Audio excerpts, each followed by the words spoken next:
Irmãos amados, nós vamos abrir a palavra de Deus na carta do apóstolo Paulo aos Efésios, no capítulo 3. Efésios, capítulo 3.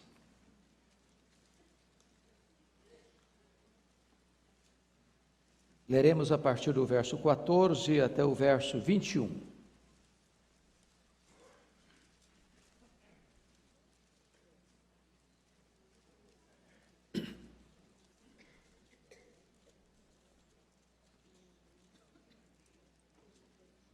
Efésios capítulo 3, versos 14 a 21. O apóstolo Paulo escreve assim: Por esta causa me ponho de joelhos diante do Pai, de quem toma o nome toda a família, tanto no céu como sobre a terra, para que, segundo a riqueza da sua glória, vos conceda que sejais fortalecidos com poder, mediante o seu Espírito no homem interior, e assim habite Cristo no vosso coração pela fé, estando vós arraigados e alicerçados em amor, a fim de poderdes compreender com todos os santos qual é a largura e o comprimento e a altura e a profundidade, e conhecer o amor de Cristo que excede todo entendimento, para que sejais tomados de toda a plenitude de Deus. Ora, aquele que é poderoso para fazer infinitamente mais do que tudo quanto pedimos ou pensamos, conforme o seu poder que opera em nós, a ele seja a glória na igreja e em Cristo Jesus, por todas as gerações, para todo o sempre. Amém. Irmãos amados, o apóstolo Paulo, na sua terceira viagem missionária, concentra-se 3 anos na importante e estratégica cidade de Éfeso, uma cidade na época com mais de 300 mil habitantes, a capital de uma província, a província da Ásia Menor, uma cidade fortemente marcada pela idolatria, porque hospedava o templo da deusa Diana, uma das 7 maravilhas do mundo antigo. Uma cidade fortemente marcada pelo ocultismo. E Paulo se concentra naquela cidade 3 anos, estabelecendo aquela igreja e plantando igrejas em toda a região, como Esmirna, Pérgamo, Tiatira, Sardes, Filadélfia, Laodiceia, Colossos e Herápolis. E Paulo experimenta ali um grande reavivamento espiritual, não tem outra explicação, porque em apenas 3 anos, a presença do Evangelho é tão marcante que a idolatria recua. As pessoas envolvidas em ocultismo, convertidas a Cristo, rompem com o ocultismo e queimam seus livros de magia em praça pública. E o Dr. Lucas, ao escrever o livro de Atos, chega a informar-nos de que a palavra de Deus prevaleceu na cidade de Éfeso. Quando ele sai desta cidade para ir a Jerusalém, ele é preso. E ali ele vai para Cesareia e fica 2 anos preso. E ele opta por ser julgado em Roma e vai para Roma na sua primeira prisão, nos idos de 61, 62. E é nesta prisão que ele escreve esta carta. E ao escrever esta carta, ele encerra nela 2 orações. A primeira delas, no capítulo 1, pedindo iluminação, para que os crentes pudessem entender a riqueza do chamamento deles, e entender o que eles haviam recebido em Cristo e o poder que estava à disposição deles. Mas nesta oração, a segunda oração desta carta, talvez uma das mais audaciosas orações registradas na Bíblia, Paulo pede capacitação, revestimento de poder. E talvez, meus irmãos, Paulo alcança aqui o ápice, o pináculo da sua teologia. Aliás, Vale a pena você ler com muita atenção as orações, sobretudo as orações de Paulo, registradas em suas cartas, porque parece-nos que Paulo alcançava as alturas mais elevadas do seu entendimento espiritual quando se colocava de joelhos. Verdadeiramente, um santo de joelhos enxerga mais longe do que um filósofo na ponta dos pés. E Paulo, nesta oração, ele vai nos informar de que estava preso, estava algemado. Mas os homens podem algemar os pregadores, mas os homens não podem algemar a palavra de Deus. Os homens podem impedir que um pregador proclame o evangelho para fora das grades, mas os homens não podem impedir que um pregador fale com Deus e interceda pela igreja. Paulo está algemado, Paulo está proibido de viajar e visitar as igrejas, mas lá encerrado em cadeias, Paulo está orando, Paulo está de joelhos, e Paulo está falando com Deus, pedindo que Deus revista a sua igreja com o poder do seu Espírito. E é curioso que Paulo, nesta oração, mesmo em circunstâncias tão adversas, não faz nenhum pedido a Deus de coisas, de bênçãos materiais. Não pede para que seja solto, não pede para que a política do imperador seja mais amena com ele, ou que ele tenha situações melhores naquela prisão. Todos os pedidos dele têm a ver com as coisas espirituais. Por isso, peço a você que com a Bíblia aberta comigo acompanhe o raciocínio do apóstolo nesta oração. E ele começa assim: por esta causa eu me ponho de joelhos diante do Pai. Quando ele diz por esta causa, eu preciso saber do que ele está falando. Que causa é essa? E eu compreendo à luz desta epístola que ele está falando exatamente tudo aquilo que precede esta oração. E ele começa lá no capítulo 1 mostrando que a nossa salvação foi planejada por Deus antes que o mundo fosse criado. Ele entende que Deus, o Pai, nos escolheu antes da fundação do mundo para sermos santos e irrepreensíveis. Ele compreende que o Deus Filho nos redimiu pelo sangue da cruz. E ele compreende que o Espírito Santo é o selo, a garantia da nossa redenção e nos foi dado como penhor até o resgate desta propriedade.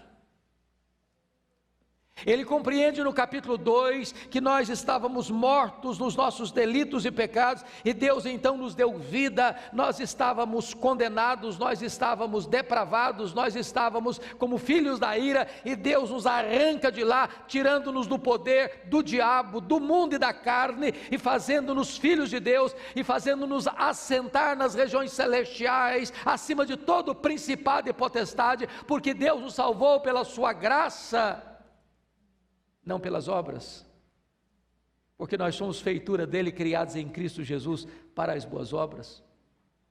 Paulo compreende ainda no capítulo 2 que judeus e gentios estavam separados, havia um muro de separação, e agora Deus, pelo sangue do Cordeiro, pelo sangue do seu Filho, derruba esta parede e une esses dois povos para que a igreja seja composta de judeus e gentios, porque ele só tem um corpo, ele só tem uma igreja, ele só tem uma noiva, ele só tem um rebanho, e todos nós somos coparticipantes em Cristo Jesus desta herança da vida eterna.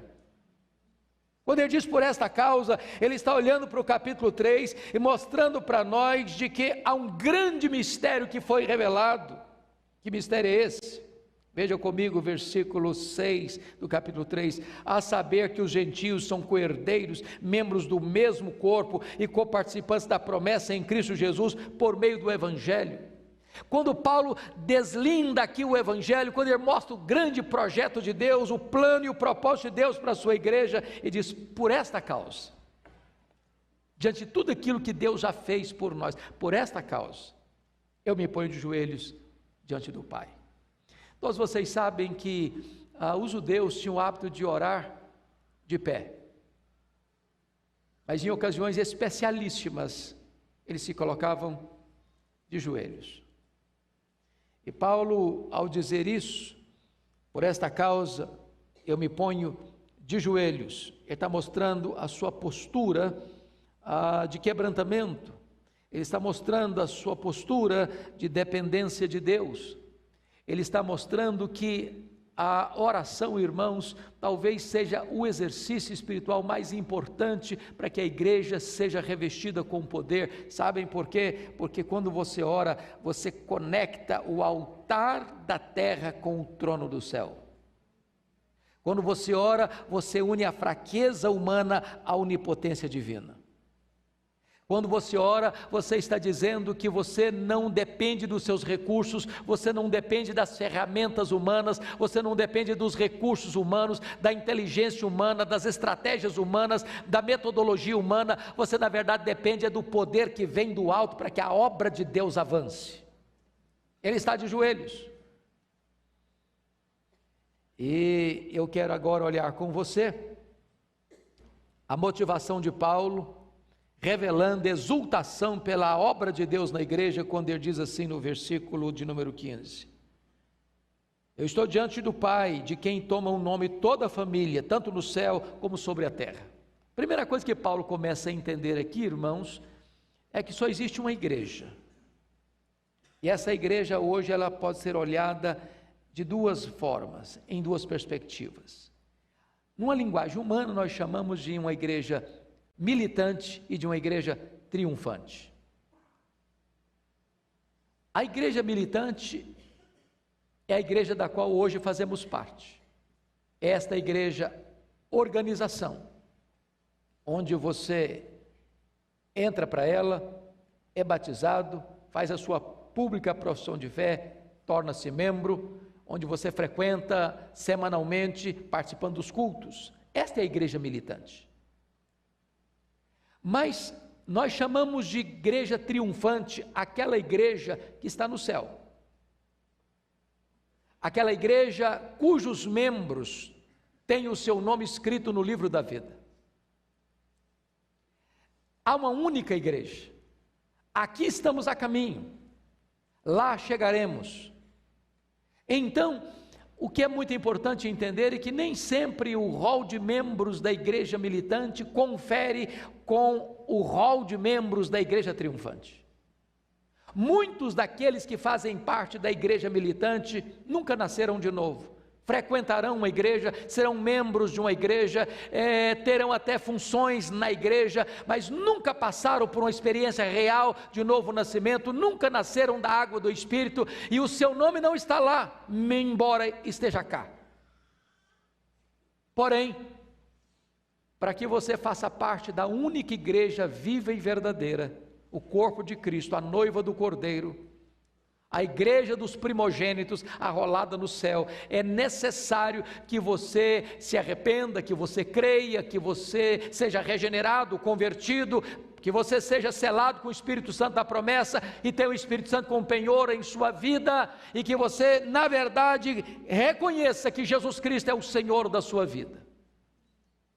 A igreja de lá e a igreja de cá, a igreja militante, a igreja triunfante tem Deus como Pai, e Deus é a nossa identidade. Nós não somos órfãos, nós temos Deus como nosso Pai. Ele é a nossa identidade. Quando você fala que Deus é o seu Pai, você está falando em confiança, você está falando em ousadia, você está falando em liberdade, você está falando em acesso pleno à presença dEle. Mas vamos ver a audácia de Paulo nesse pedido, porque eu acho isso extremamente importante. Olha comigo o verso 16. Para que segundo a riqueza da sua glória, vos conceda que sejais fortalecidos com poder mediante o seu Espírito no homem interior. Veja vocês que Paulo está preso, ele está algemado, ele está ajoelhado, e ele está fazendo um pedido para Deus. Deus, o que eu vou pedir agora, o que eu vou colocar diante de ti agora, eu te peço que tu atendas segundo a riqueza da tua glória. O que é que Paulo está falando? Vamos entender um pouco isso aqui. O que é a glória de Deus? Ele não está pedindo que Deus atenda segundo a sua sabedoria, Ele não está pedindo que Deus atenda segundo o seu poder, Ele está pedindo que Deus atenda segundo a riqueza da sua glória. E amados irmãos, glória de Deus, ou glória, é um termo muito importante na Bíblia. A glória não é um atributo, a glória é a somatória de todos os atributos. Agora pense comigo nos atributos de Deus. Nós aqui numa linguagem humana tentamos classificar esses atributos de duas maneiras. Aquilo que nós chamamos de atributos comunicáveis de Deus e aquilo que nós chamamos de atributos incomunicáveis de Deus. Os chamados atributos incomunicáveis são aquelas virtudes que Deus tem e só Ele as tem. E nunca dividirá conosco nem no tempo nem na eternidade. Por exemplo, só Deus é autoexistente, só Deus é infinito, só Deus é imenso, só Deus é eterno, só Deus é imutável, só Deus é onipotente, só Deus é onipresente, só Deus é onisciente, só Deus é soberano, só Deus é transcendente. E ele está dizendo: Deus, eu quero que tu atendas a minha oração segundo a riqueza, ou seja, tudo quanto tu és, todos os teus atributos, todas as tuas virtudes, sejam elas aquelas que tu comunicaste a nós, ou aquelas que tu nunca comunicaste a nós. Então Deus, reúna tudo quanto tu és, tudo quanto tu tens, para responder a oração que eu vou te fazer agora. É a audácia dele.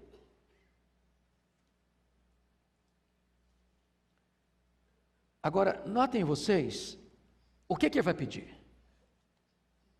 Vejam comigo o verso 26.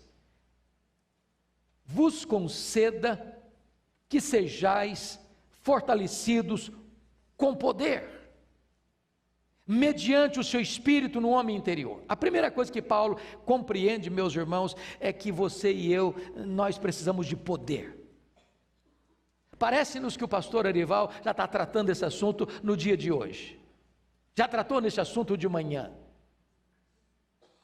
e a primeira conclusão que eu chego: se eu preciso de poder, e eu preciso admitir, então eu sou fraco, então eu não posso viver na minha própria força, eu não posso fazer a obra de Deus na minha própria força, eu preciso de poder, eu preciso de revestimento de poder, e o poder não vem da cultura humana, da inteligência humana, do saber humano, do estudo humano, das estratégias humanas, dos recursos humanos. O poder vem pela obra e pela ação do Espírito Santo de Deus.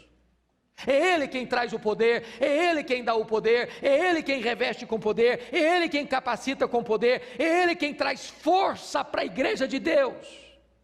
E Paulo está orando para que Deus, com tudo quanto Ele é e tem, Ele atenda esse pedido. Qual o pedido? Fortaleça a igreja com poder. Mas, de que maneira? Mediante o seu Espírito. E aqui, irmãos, eu quero reenfatizar aquilo que já foi dito nesse culto. Se você é crente, e por crente eu estou entendendo salvo, você tem o Espírito Santo. Não tem nenhum salvo sem o Espírito Santo. Se alguém não tem o Espírito de Cristo, esse tal não é dele.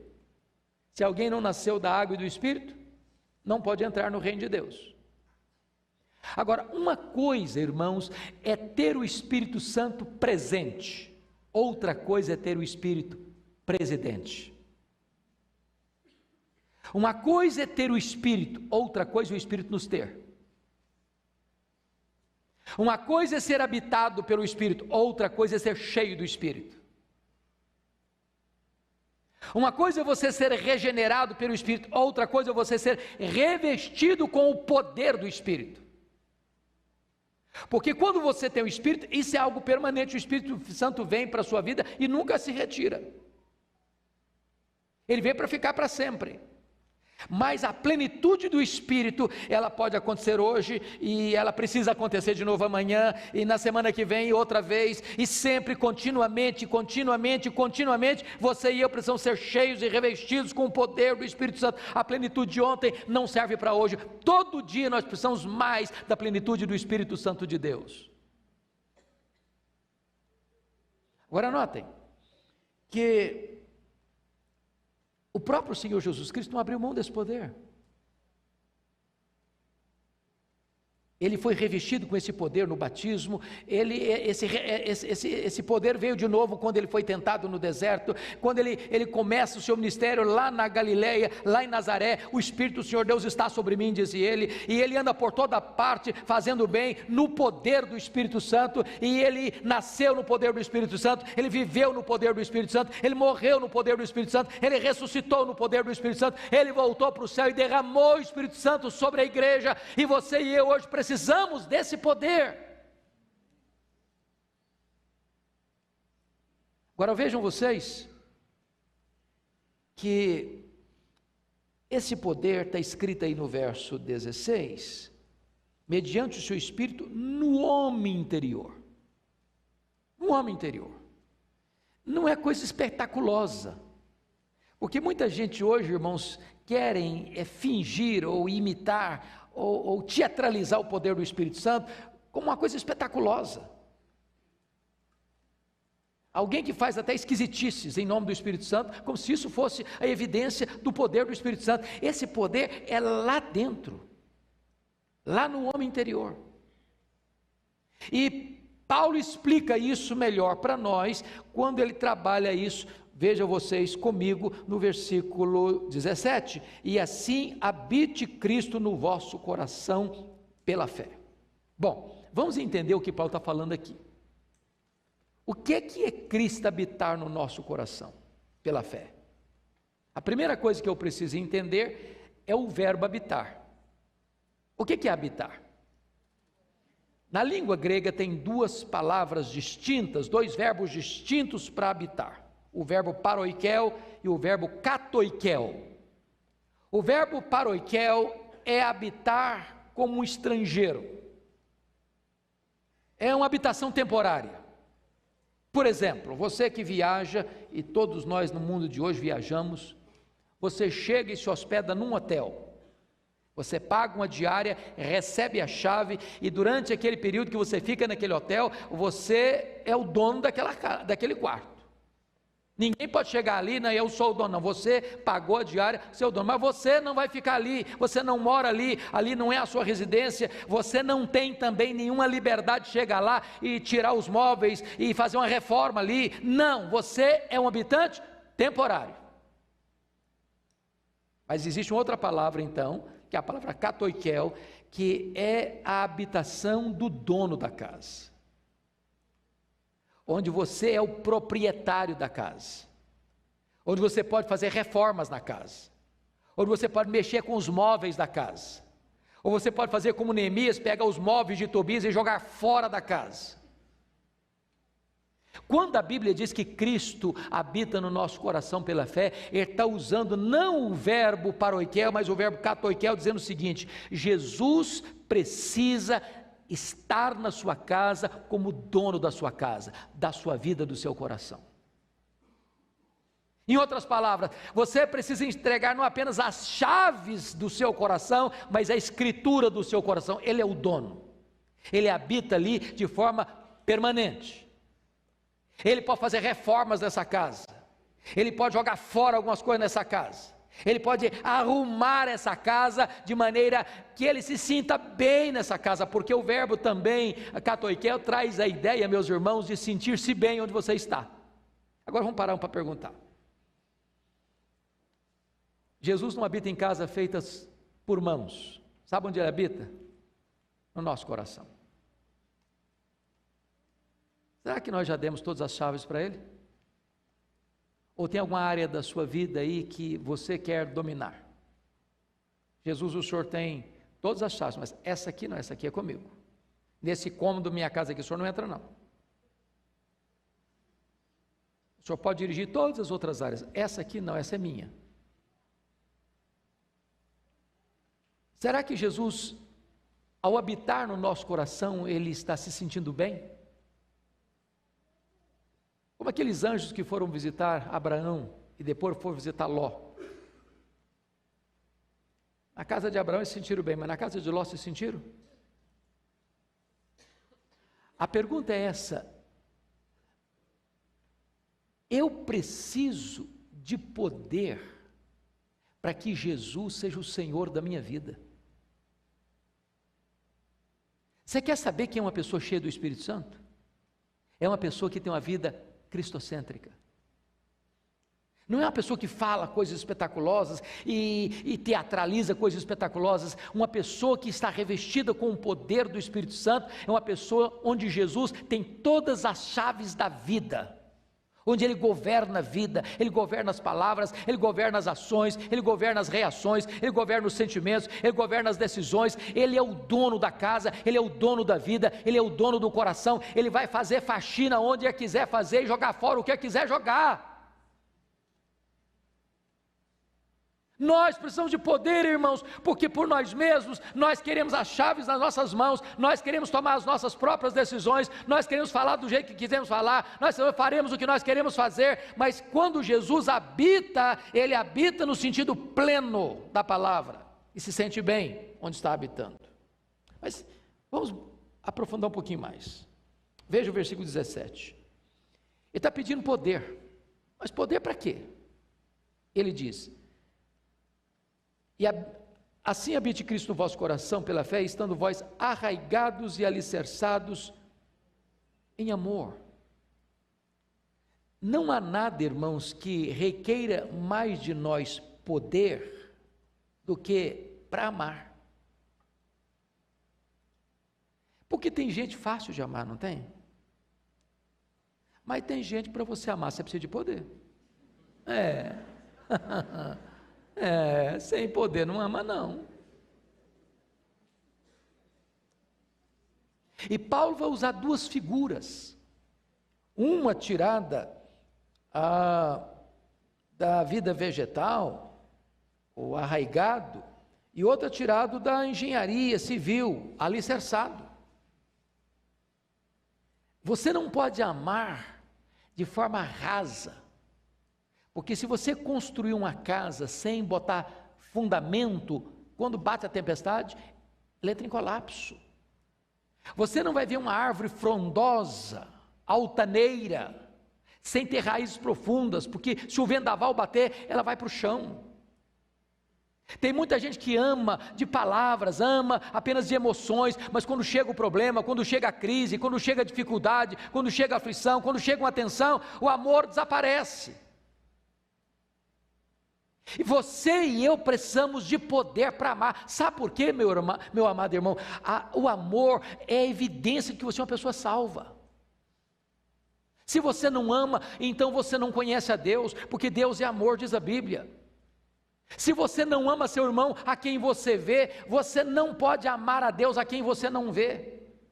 Foi Jesus Cristo quem disse que o amor é o maior dos mandamentos. Qual é o principal mandamento? Quais são os dois maiores? Amar a Deus e amar o próximo. Então, quando você ama a Deus, você está cumprindo a lei, é o cumprimento da lei, é o maior mandamento, tudo resume nisso, amar.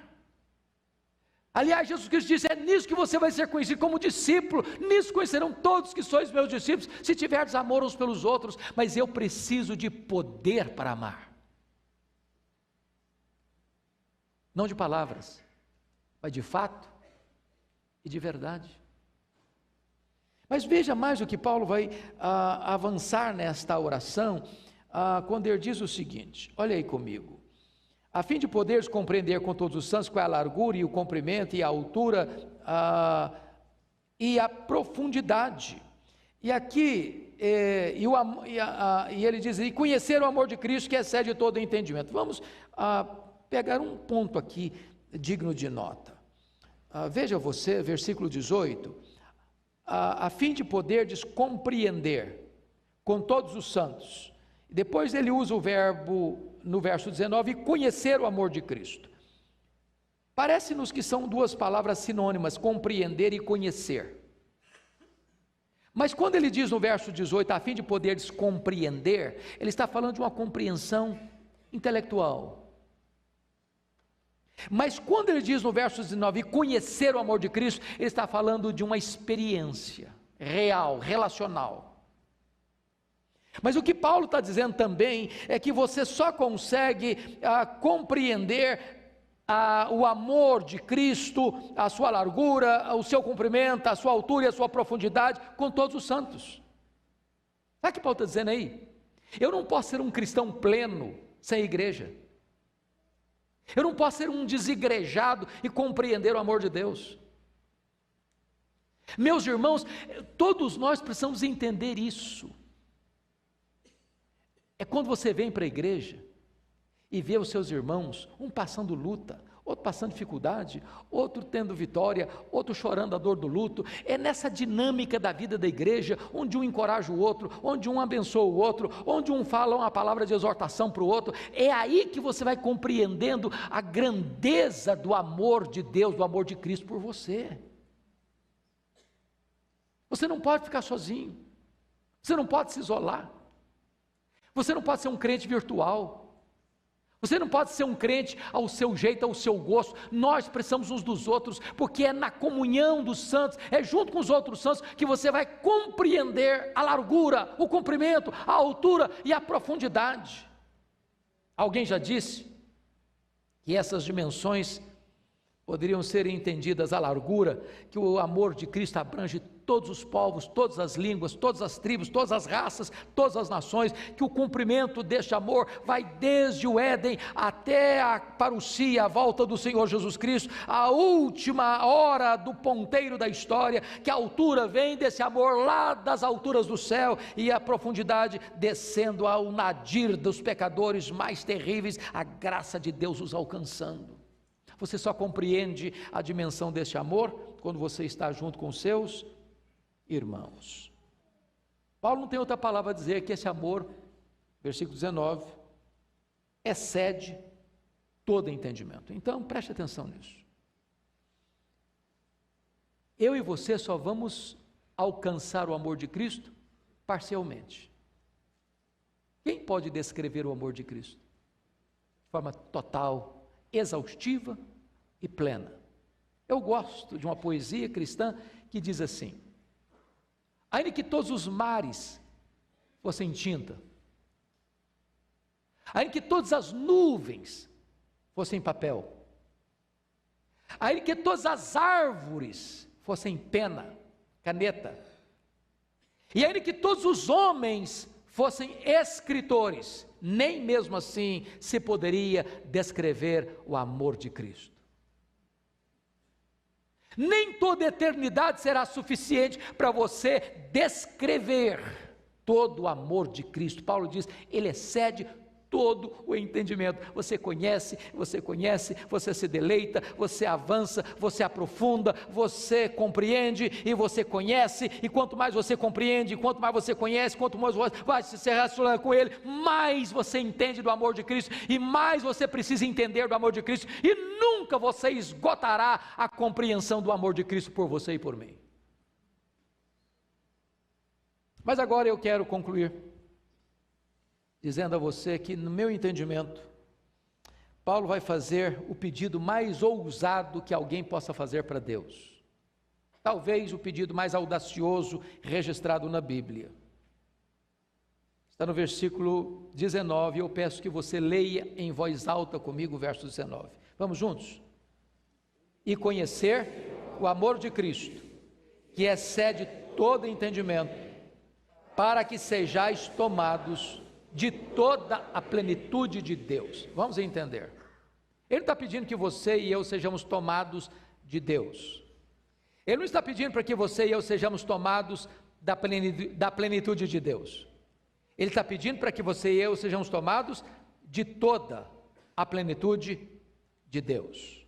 Bom, duas coisas precisam ser ditas aqui. Primeiro, quem é Deus? Segundo, quem somos nós. Então vamos pensar quem é Deus. Nos atributos que nós elencamos aqui, que só Deus os tem, que Ele é autoexistente, infinito, imenso, eterno, imutável, onipotente, onipresente, onisciente, falamos que Ele é também transcendente. O que significa isso? Que Ele é transcendente. Significa que Deus é maior do que a sua criação. Que Ele é maior do que tudo quanto existe. Se nós perguntarmos aos cientistas mais peritos qual é o tamanho do que existe, nenhum vai fazer uma afirmação categórica. Você e eu sabemos que se infinitude é um atributo exclusivo de Deus, o universo não é infinito. Porém, este universo, que é finito, segundo os estudiosos, o que conhecem hoje, porque isso avança em pesquisa, o nosso universo tem mais de 93 bilhões de anos-luz de diâmetro. E este Deus que você e eu adoramos é maior do que tudo isso. Não há uma partícula deste universo, 1 centímetro deste universo, onde ele não esteja. Ele é onipresente. Agora, Paulo está, ao compreender quão grande esse Deus é, primeiro é preciso entender agora quem nós somos. Quem nós somos? E a Bíblia diz que nós somos frágeis vasos de barro. Os maiores, os príncipes, basta um sopro e eles desaparecem. Juntando todo mundo, na linguagem de Isaías 40, não passam de um bando de gafanhotos. Juntando todas as nações, não passam de um pingo que cai num balde.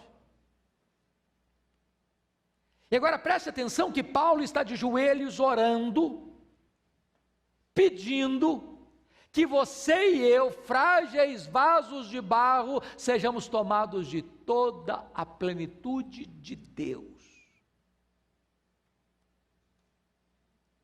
Você entende isso? Você me explica isso com palavras racionais?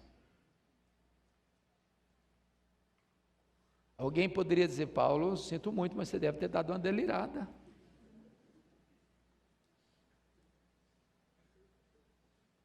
Eu não sei exatamente, irmãos, tudo o que estava na mente e no coração deste homem a orar inspirado pelo Espírito Santo, mas o que ele está dizendo é o seguinte, que cada uma das mais de 60 trilhões de células do seu corpo estejam tomadas pela presença de Deus.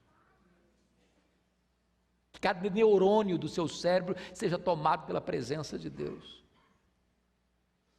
Que não haja nenhuma parte do seu corpo, da sua mente, do seu coração, das suas emoções, da sua vontade, da sua razão, que não seja tomada e dominada pela presença de Deus. Ele está pedindo poder, e poder, irmãos, não é coisa espetaculosa, poder é a própria presença do Deus Todo-Poderoso na nossa vida. E se você pensa que Paulo estava delirando, e certamente o Espírito Santo que inspirou nesta oração, e sabendo das perguntas e dúvidas que poderíamos ter para frente, Paulo registra no verso 20, eu peço que você leia com voz bem clara comigo o verso 20, vamos juntos?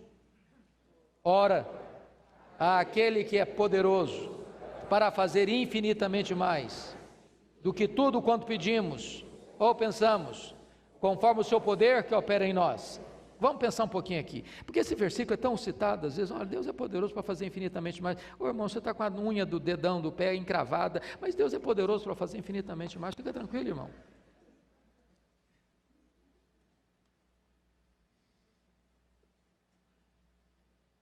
Para você entender o verso 20, você precisa entender o que ele pediu antes.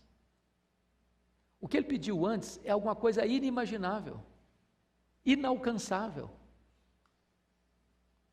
que você e eu não conseguiríamos jamais compreender de forma plena. Você ser tomado de toda a plenitude de Deus. E quando você diz não, aí ele alcançou o inalcançável. Aí ele subiu a uma altura que não dá para medir. E depois de fazer um pedido tão audacioso desse, ele entra com a colocação, ora, este Deus é poderoso não para fazer mais, não para fazer muito mais, mas poderoso para fazer infinitamente mais. E aí, amado irmão, não tem limite na oração. Tudo quanto Deus pode fazer por meio da oração. Se você conhece quão grande é o seu Deus suas orações vão mudar. você vai ter audácia de fazer grandes pedidos para Deus, de esperar grandes coisas de Deus, de apresentar a Ele causas humanamente impossíveis, porque Ele é infinitamente poderoso para fazer infinitamente mais. Mas notem vocês, que Paulo diz assim, infinitamente mais do que tudo quanto pedimos ou pensamos, porque às vezes a gente pensa, mas não pede, ou pede, mas não pensa.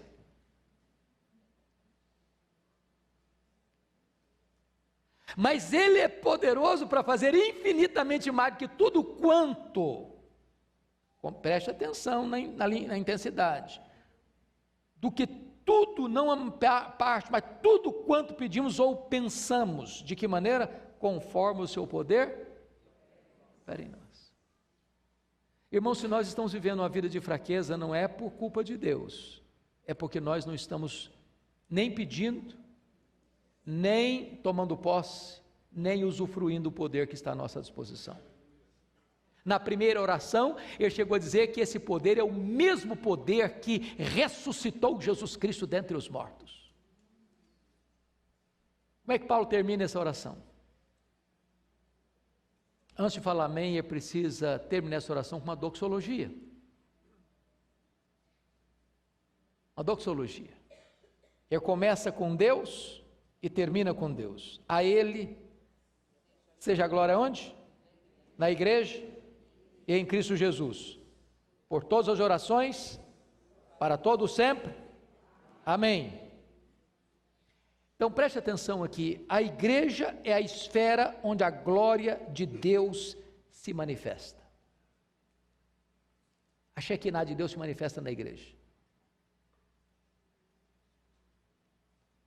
Esta glória se manifesta primeiro no corpo, depois na cabeça. Primeiro na igreja, depois em Cristo. Quando? Primeiro no tempo, por todas as gerações, depois por toda a eternidade, para todo sempre. Ele está pedindo poder, para que você seja revestido de poder no homem interior. Isso significa que Cristo vai ser o Senhor da sua vida. E quando Cristo é o Senhor da sua vida, você vai amar seus irmãos.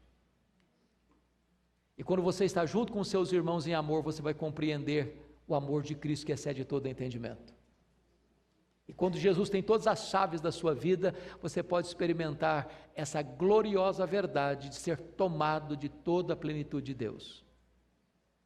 E Deus vai fazer isso, conforme o poder dele que opera em nós, para que a glória volte para Ele, na igreja e em Cristo, no tempo e na eternidade.